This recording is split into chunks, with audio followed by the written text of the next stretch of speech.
And now for the news. Just kidding. I don't ever do the news. I just have always wanted to say that when I'm making a video. And now for the news.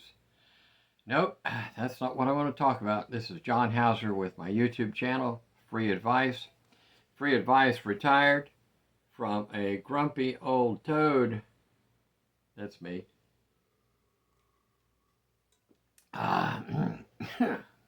Oh, that's some strong stuff.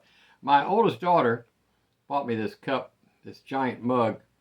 She bought it for me at Cracker Barrel one day when we went to lunch, and we were in Cracker Barrel. We were in somewhere in Texas, Dallas. That's where we were.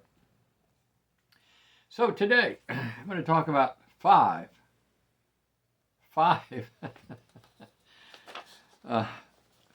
things, 5 cheap habits that will help reduce stress in your retirement. Actually, it would work anywhere during your life. The 5 habits I'm going to talk about are 5 habits that my wife and I developed along the way to retirement. We actually had these 5 habits before we retired, so it was a tremendous help to us.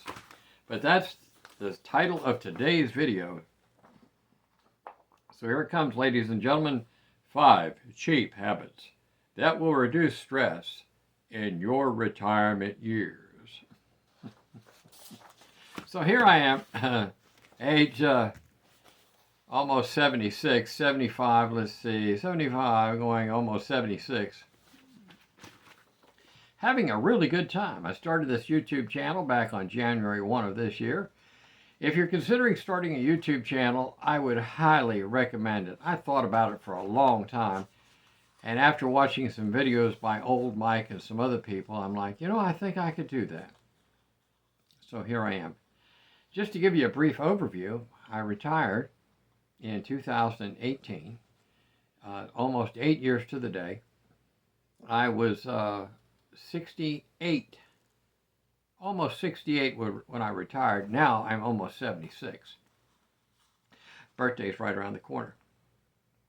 After retiring, I still had inside of me a lot of the stress that I had when I was working. When I was working, I had a very vigorous schedule. I would work from early in the morning till late at night, 5 to 6 days a week.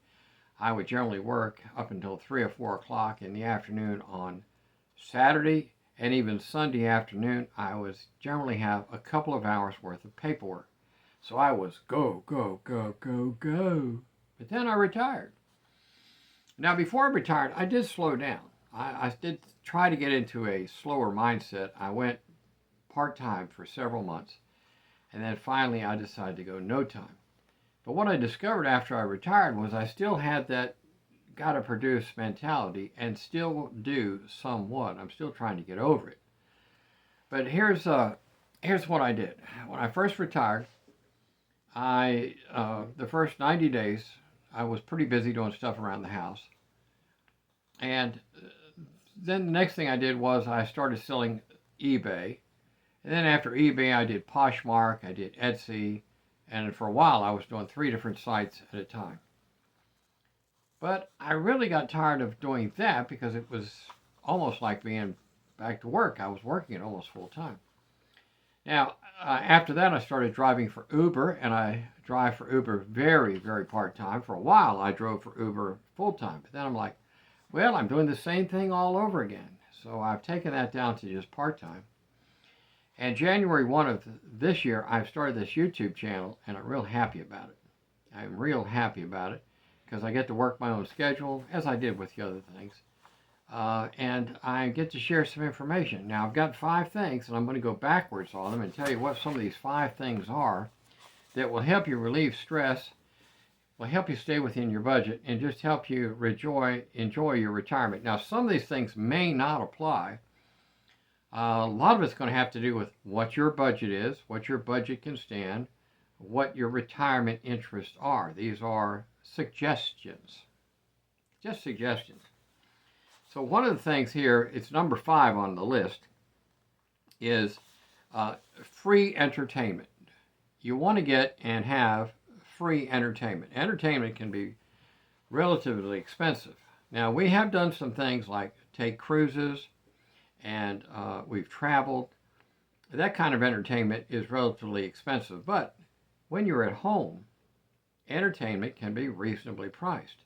So, one of the things that we love to do is we like to watch old movies. And I'm talking about movies that are in black and white, movies that are pre 1970. And there are hundreds of thousands of old movies out there. We're currently watching a John Wayne movie called Hondo. It's a Western. And what we'll do is we'll watch them in, because some of the older movies were long, so we'll watch them in 30-minute segments. And sometimes if we have time, we'll watch the whole thing. But we watch old movies. And the advantage to watching old movies is you can get them on YouTube, you can get them on other channels, and they're free. They don't cost you anything at all. And you can really enjoy some good old movies. They're much better than the new movies. The acting is better. They're more authentic. They don't use AI in these old movies. They're real people. When you watch these old westerns, they're real horses and real cows. Real cows. Real Texas Longhorns in those John Wayne movies. So I like to watch old movies. My wife and I love to watch an old movie. So that was number 5. Again, you want to do some cheap entertainment. This is about doing things that are cheap, inexpensive, that you can enjoy in your retirement, low stress, low cost. Now, here's one of the reasons I don't like to go to the newer movies. In the newer movies, they're generally full of very, very bad language. I mean, even the movies that are rated, like PG and PG-13, if they're made for kids, then why do they have so much bad language in them? And, I was in the military for 7 years. I heard enough bad language to last me a lifetime. So the new movies in the movie theaters, that's a thing of the past. We just like to watch old movies. You can bring them up on TV. If you have a Roku or a Fire Stick or one of those things, you can just bring them up and just watch them. So that was number 5. Number 4, in your retirement, you want to do 2 things that will help you enjoy retirement. And one of those things is get plenty of rest. One of the things that my wife and I have enjoyed in our retirement is, this is item number 4. We're going backwards. The other one's number 5. Number 4, plenty of rest. And we enjoy sleeping in. We go to bed when we want to go to bed, and we get up when we want to get up. That's the beauty of retirement. Now, the only exception to that is if we have an appointment or a doctor's appointment or something of that nature. But plenty of rest. And then the next thing you want to do is you want to get plenty of exercise. And keep the exercise simple. We do not have a gym membership. You do not need a gym membership to exercise. And we only have a few pieces of exercise equipment. My wife has an exercise bike. I have an exercise bike. And we have some small hand weights, but we walk. We walk a lot. We're even going to take a walk tonight after we have our evening meal, commonly called supper or dinner, depending on where you're from. So getting the right amount of exercise will help. Plenty of rest and plenty of exercise, the right kind of exercise. All right. Here's a good one. This is very good. This will help you have less stress in your retirement years, and also it's going to make you feel or think or be, I don't know, maybe not. But it seems to me like it's the cheaper way to go. And that is avoid the new car syndrome. In my career, when I was working, I was an outside salesperson. I was working with remodeling products. I would meet so many retired people who were loaded with car payments, and yet they were trying to retire. It's hard to retire with car payments. Now, if you're a multimillionaire and you can afford a car payment, have at it. But for average working people like myself, car payment is not really a good idea when you're retired. And I also know many young people that get roped into car payments. I know somebody that just had to have a new car, and now they've got a car payment that's $800 a month. Whew, that's terrible. So avoid new car fever. Several months back, a lot of people that we knew we're getting new cars.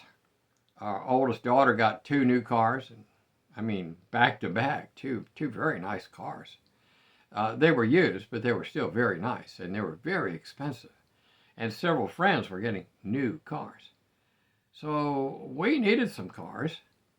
My wife had a car that she had for 20 years. She had a car for 20 years, a little Japanese car, very reliable. 20 years, after 20 years, we sold it and bought her a very nice, good, used Lexus. Yeah, Lexus. Got it at a very reasonable price, paid cash, no car payment. And it runs perfect, and they're extremely reliable.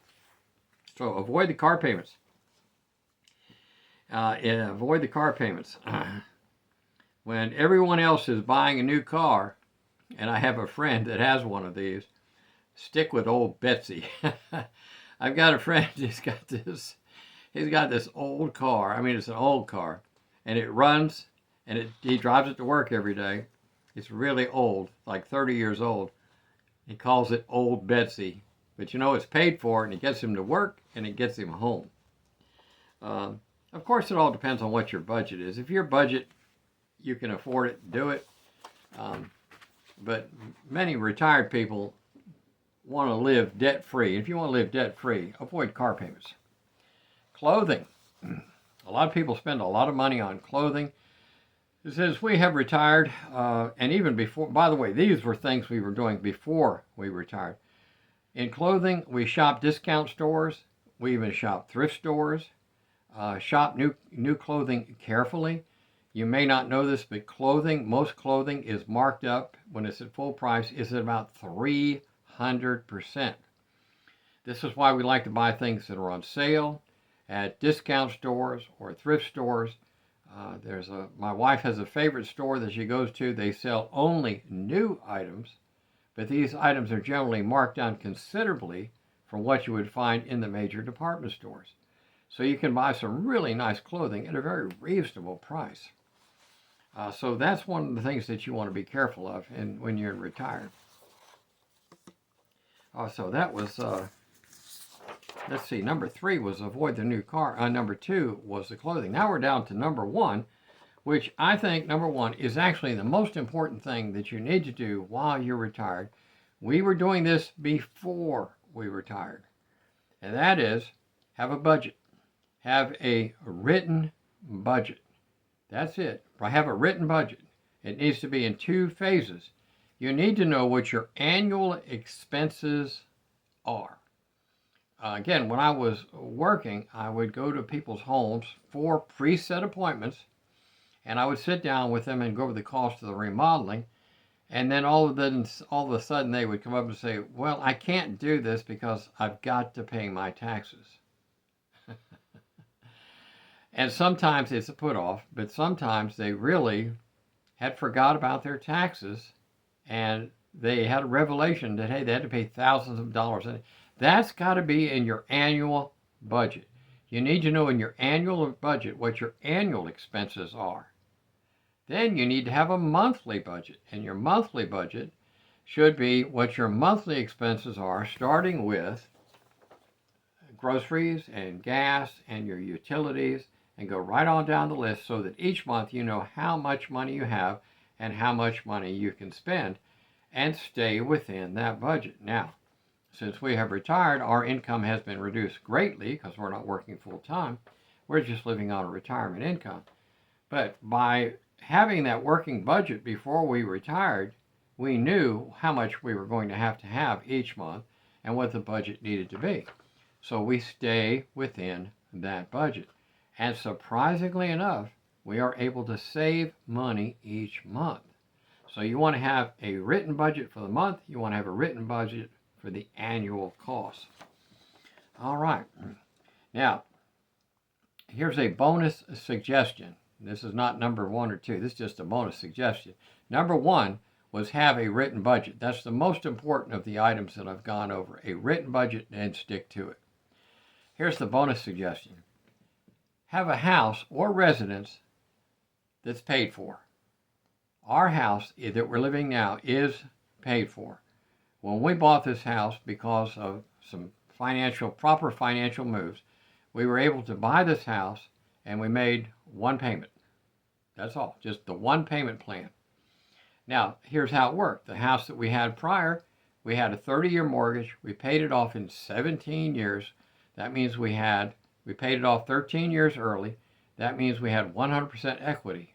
We were able to sell that house and buy another house that was more suitable for retirement, and we could pay cash.